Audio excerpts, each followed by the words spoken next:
এয়া পন্তা ভাত খাব লৈছোঁ। দালি বটা, আলু পিটিকা আৰু এটা ভোট জলকীয়া লৈছোঁ। পন্তা ভাতৰ লগত মোৰ সৰুৰ পৰাই চিনাকি। সৰুৰ পৰাই আমি পন্তা ভাত খায়ে ডাঙৰ দীঘল হৈছিলোঁ। আগতে আমাৰ যিহেতু গেছ চেছ নাছিল, ৰাতিয়ে পূৰা মাই ডেক্সি এটাত এক ডেক্সি ভাত বনাই পানী দি থৈ দিছিল আৰু সেই পানী দিয়া ভাত খাই আমি স্কুললৈ গৈছিলোঁ।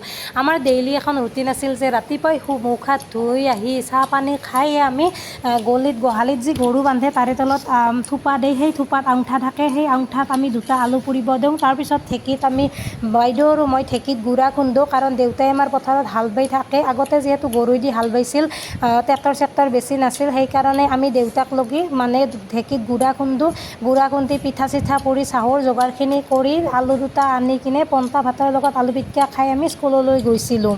আজি মোৰ সৰুকালৰ বহুত কথাই মনত পৰি গ'ল। আমাৰ দেউতা আগতে বহুত ডাঙৰ খেতিয়ক আছিল। ডাঙৰ বুলিয়ে ক'লোঁ, যিহেতু দেউতাই আমাৰ সকলো ধৰণৰ খেতি কৰিছিল। বন্ধাকবি, ওলকবি, মূলা, গাজৰ চব খেতি কৰিছিল আৰু ঠেলাতকৈ বজাৰত বস্তু বেচিব নিছিল।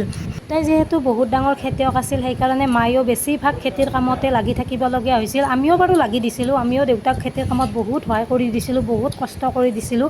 সেইকাৰণে আমাক মায়ে কোনো দিন ৰাতিপুৱা মানে গৰম ভাত বনাই খুৱাব টাইম পোৱা নাছিল। সেইকাৰণে ৰাতিয়ে ভাত বনাই থৈ দিছিল আৰু পুৱা সেয়ে খাই গৈছিলোঁ 12 মাহে। ঠাণ্ডা গৰম বুলি কোনো কথা নাছিল। ঠাণ্ডাৰ দিনতো আমাৰ ঘৰত পন্তা ভাত আছিল, গৰমৰ দিনতো পন্তা ভাত, আৰু সেই পন্তা ভাত খায়ে স্কুলত গৈছিলোঁ। সেইবিলাক কথা মনত পৰিলে আজিও বহুত বেছি মানে বয়া লাগে, বহুত বেছি দুখ লাগে। এতিয়া আৰু আমাৰ ল'ৰা ছোৱালীক আমি ঠাণ্ডা ভাত মানে পন্তা ভাত খুৱাব ইচ্ছাই নকৰোঁ।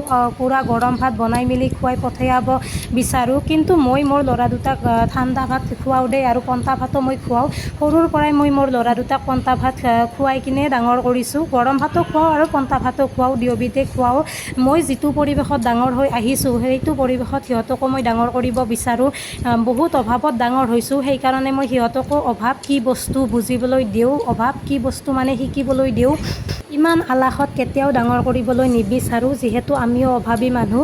সেইকাৰণে সিহঁতকো অভাৱ কি বস্তু সেইটো বস্তু মই জানিবলৈ দিওঁ। যিখিনি মানে দৰকাৰী বস্তু সেইখিনি বস্তুহে দিওঁ, অদৰকাৰী বস্তু সিহঁতক মই কেতিয়াও নিদিওঁ।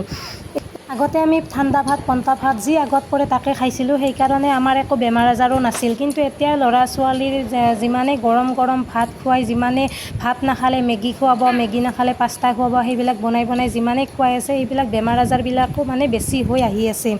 আপোনালোকে কোনে কোনে পন্তা ভাত খাই ভাল পায় কমেণ্ট কৰি জনাবচোন। মই হ'লে বহুত বেছি ভাল পাওঁ, কাৰণ সৰুৰ পৰা অভ্যাস হৈ গৈছে। পন্তা ভাত খাই স্কুললৈ গৈছিলোঁ, স্কুলৰ পৰা আহি আকৌ পথাৰৰ কামত লাগিছিলোঁ। বাৰু যি কি নহওক, আপোনালোকে মোৰ ভিডিঅ'বোৰ চাই কিন্তু লাইক কমেণ্ট শ্বেয়াৰ নকৰে আৰু ফ'ল' কৰিব পাহৰি থাকে। আজি মই মনত কৰি দিছোঁ, ফ'ল' কৰিব নাপাহৰিব দে। আজিলৈ আহিলোঁ, বাই বাই।